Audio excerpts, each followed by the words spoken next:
Hello, you wonderful people, and welcome to another episode of Not Too Comic Book. This being a show where I talk about TV shows that are adaptations of comic books. For today's episode, I'm going to talk about the latest episode of Preacher. A lot of interesting and great things went down this episode, so let's break them down bit by bit. First of all, there's because of the whole Cassidy situation, TC and Jody come to kind of get on Jesse and Tulip, and it turns into a fist fight.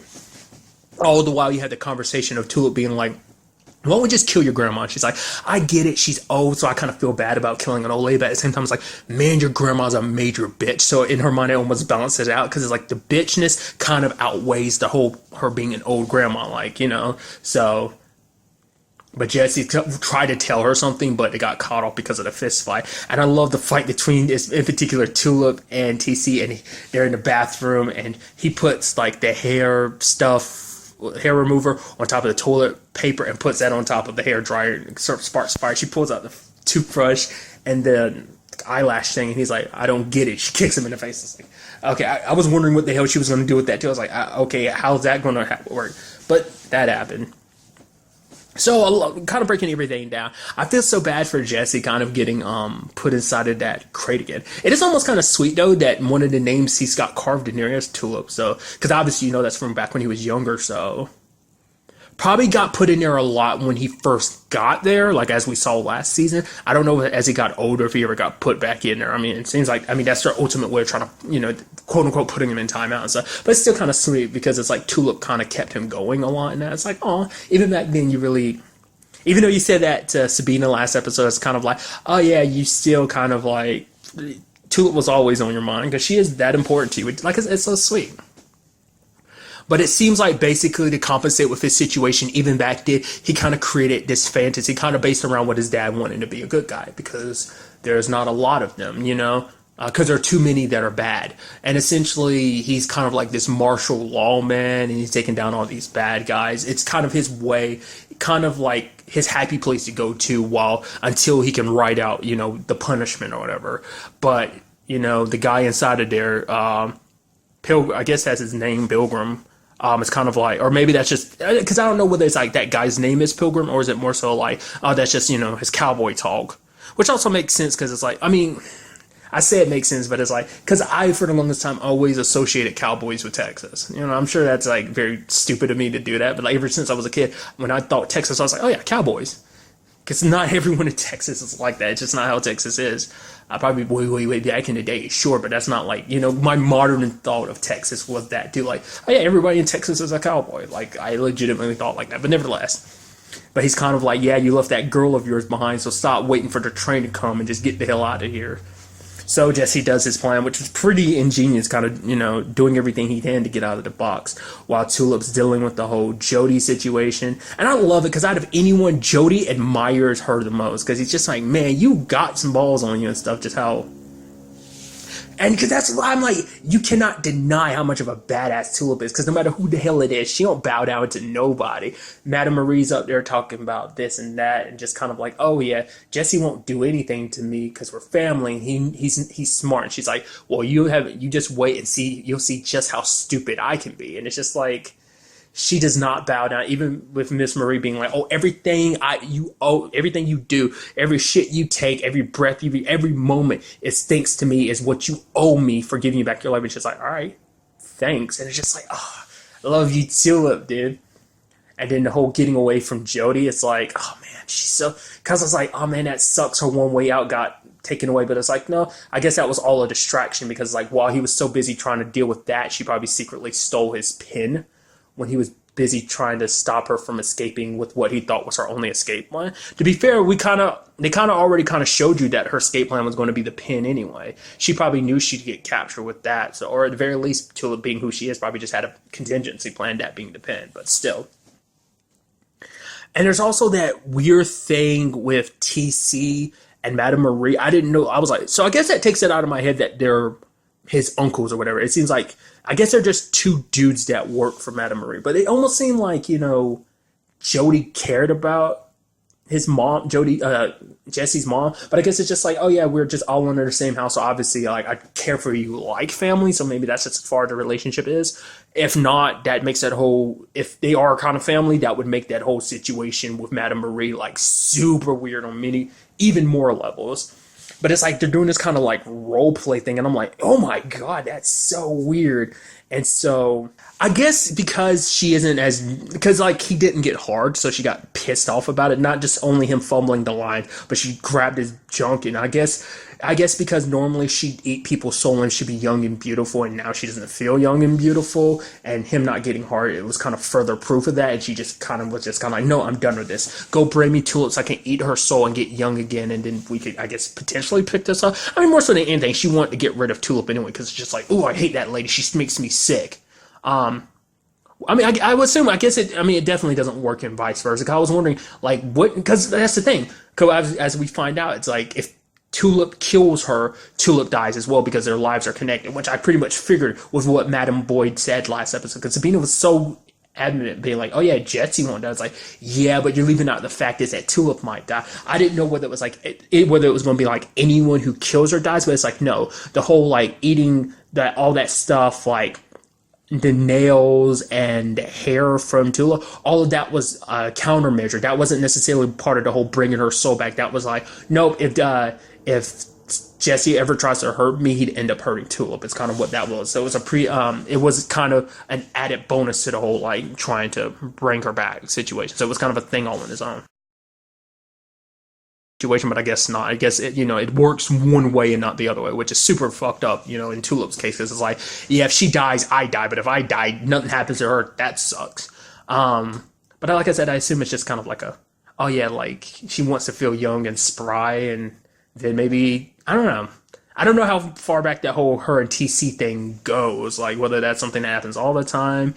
I mean, it seems like it's something he's into, or it's hard to say whether, it's hard to say whether she is kind of like, no, you're kind of like my manslave, so do what I, like, it's kind of like one of his duties, I assume. I don't know. I mean, it kind of seems like he's kind of a sexual dude anyway, because like the whole like wanting to show his penis to Tulip anyway. So it's kind of like, I don't know where that whole situation stands, whether that's just something like her dominating him in a thing, or is it just kind of like the weird freaky thing? I think it's kind of, it could be both, but I think it's definitely second. It's just like, that's their thing, whatever. But I like when they about to stab Madame Marie with the adrenaline. It's like, come on, are you sure her heart can take it? She ain't no Uma Thurman.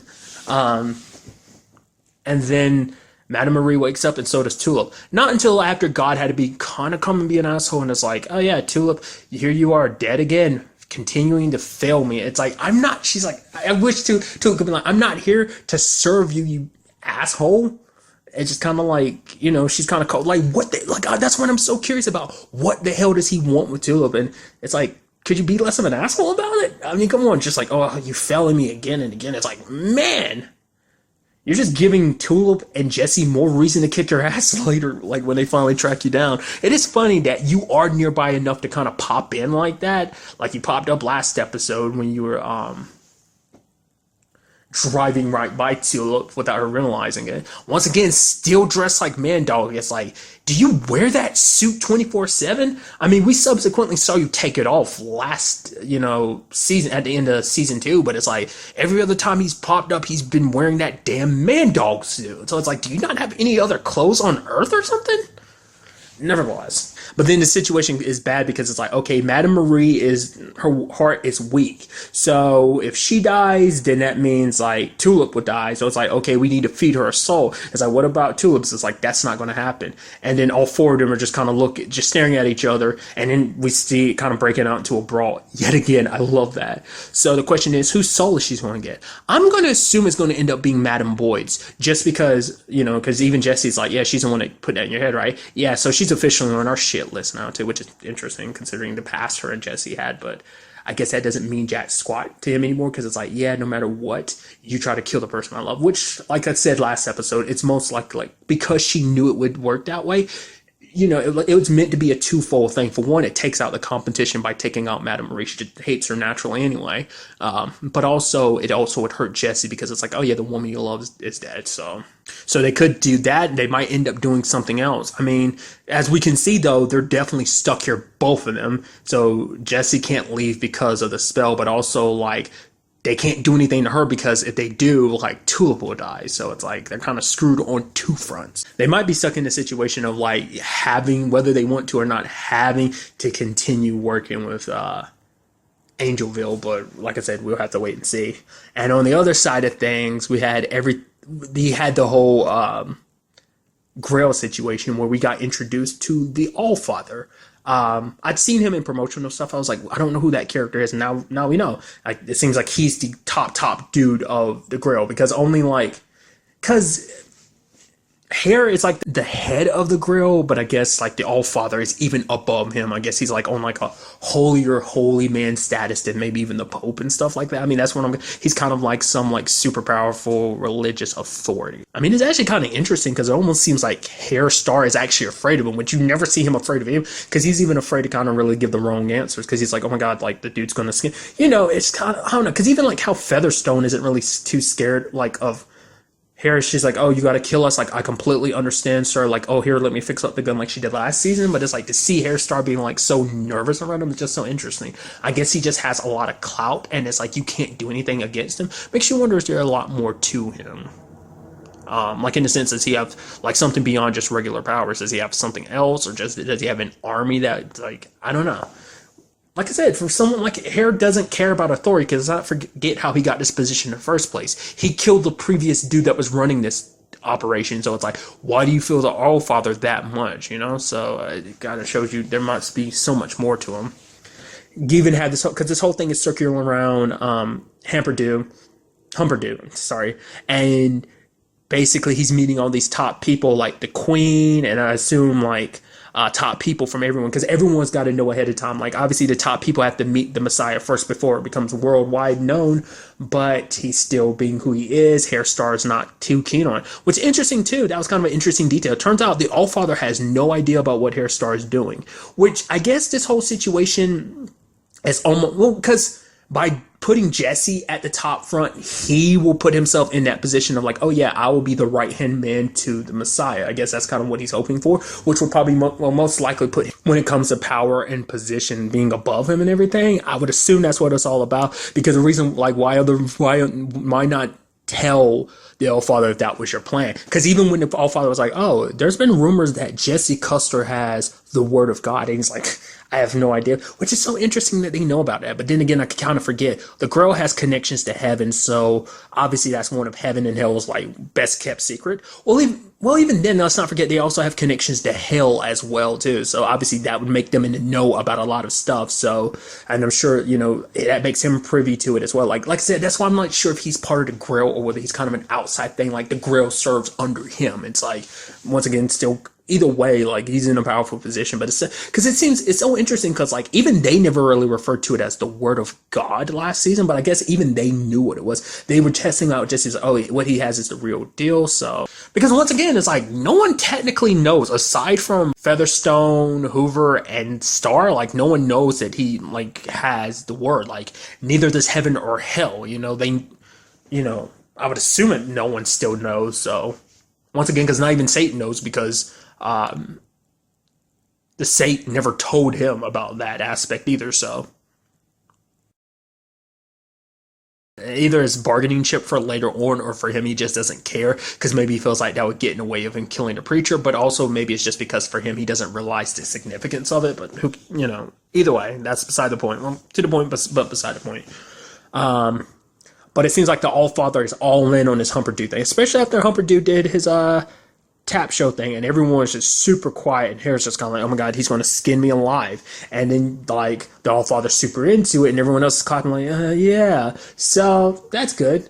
But sadly for Hairstar, it's like now that moron is going to be put at the forefront and be the one that controls everything going forward in the world. So it's like, why the Allfather is all about that? I guess for him, it's like no matter what his situation is, he's still Jesus' descendant, so he still has the blood of Christ. So it's like that goes above and all else. And I guess it's also because, for one, it's like they don't have a lot of time. The world is already kind of going into chaos without, gods missing and stuff like that, even though we see him pop up all the time. So it's like, what the hell is he up to? Once again, we will have to wait and see, but still. But now we also, Featherstone suggests getting Jesse back, and she knows a way how. So we cut over to Cassidy's side of things, and we have him meeting up with this vampire. Like, I was about to go, I was like, oh man, that's so interesting, because like we've never seen any other vampires in this show, but Cassidy, like, obviously there's a dentist situation, but that's because Cassidy made him a vampire. So subsequently, we haven't seen any other vampires. So I was like, oh man, this is cool. She's like 200, and he's like, he's been a vampire for 89 years. I'm like, oh, that's kind of this sweet conversation. For him, he doesn't like every aspect of being a vampire. Obviously, it works in some regards because it's like, oh man, you were able to witness some pretty amazing things in human history, but the other side of it's just kind of like it's lonely. But she kind of said this sweet thing of like, oh yeah, but it makes those moments like that much more special when they happen, when you have those moments when you click and just find that special something or someone, Then they go and about to do their business, which at first I was kind of like, oh, like I was about to say, oh yeah, how do like vampires have sex? I was like, is this going to be like I feel like out of anything, it most likely be something like True Blood to a certain extent, which is interesting because, I'm blanking on her name and it bothers me so much. The lady that was Jesse's right hand at the church in season 1. I think I ended up finding this out much later on, like well after season 1 of Preacher, but it was like, yeah, she actually popped up in True Blood. I don't know if it was like a big role or a small role, but I just remember like knowing that she was in True Blood, so it's just funny I make that reference. But nevertheless, I was wondering what it's going to be like, and then she's like, oh, wait, and she puts in fake name. I'm like, oh, you're a fake vampire, okay.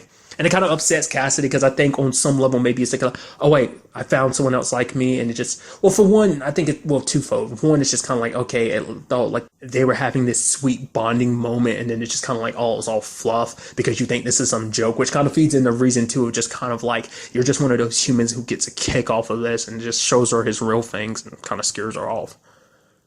So after he downs the whole bottle of elephant tranquilizers and drinks, we have them kidnap him. Basically, they're trying to make a ransom tape, but I love it. He's so fucked up that he can't concentrate. He's just like, man, this isn't working, and he's just falling asleep, and he just lays on the floor, and Hairstar's like, okay, dude, Jesse, come be the Messiah again. If you don't, I'm gonna hurt your friend. Which, to be fair, it's like, that wouldn't have been, I mean, to be fair, Hairstar doesn't know Jesse's entire situation. It would just make things complicated because he can't just leave whenever he wants to because of everything. So that's still going to be an issue. If it came out like that, it would have been an issue because it would have been like, oh, how would Jesse even remedy that situation, because he's stuck in Angelville for now. So I don't know.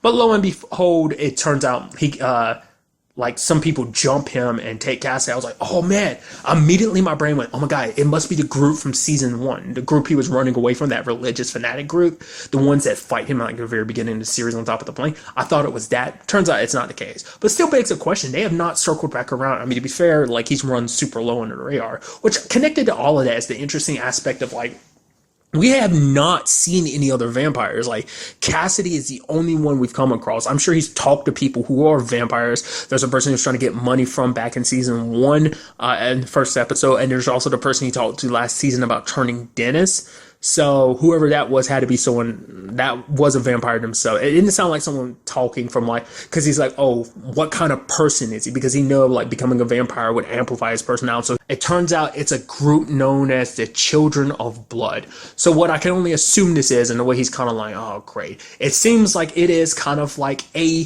vampire fan club. People who are obsessed with vampires, and it seems like the girl from his date is one. Maybe that whole thing is to draw out real vampires. And if it's like, oh, if I just meet up with some kinky dude, that's fine and dandy, but she's maybe actively doing that to actually meet real vampires on a chance. Or maybe she has met real vampires that way. It makes it seem like, oh, this is an accident, but it's like, no. Like, I mean, it makes you wonder, is that what they're setting this up to be like, oh man, here comes Cassidy being worshipped and loved? And it's kind of interesting because like that's kind of what Cassidy needs right now. So he might become a messiah in his own right, of just like, oh yeah, these people follow him and believe him. Or maybe this is something he's come across before, just like, oh god, people are so obsessed with vampirism. It's like, do they want to be vampires? It might be the end goal, but maybe he'd be reluctant to turn people into vampires. But because he is so lonely, maybe he'd be more inclined to do it. So I don't know.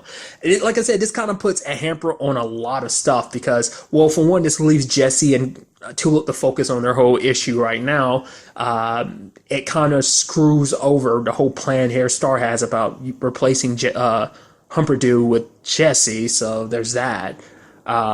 So it's definitely going to be very interesting to see where this all takes us in the next episode. It's like, dude, this show just loves being weirder and weirder, and it's like, okay, where are we all going to go with this? I'm definitely very interested to see what we do with the whole Allfather thing, like what that ends up turning into as well. So, but really, that's all I want to talk about in this episode. To the next one we meet, be happy, be safe, love life to the fullest, and enjoy it. Good day and good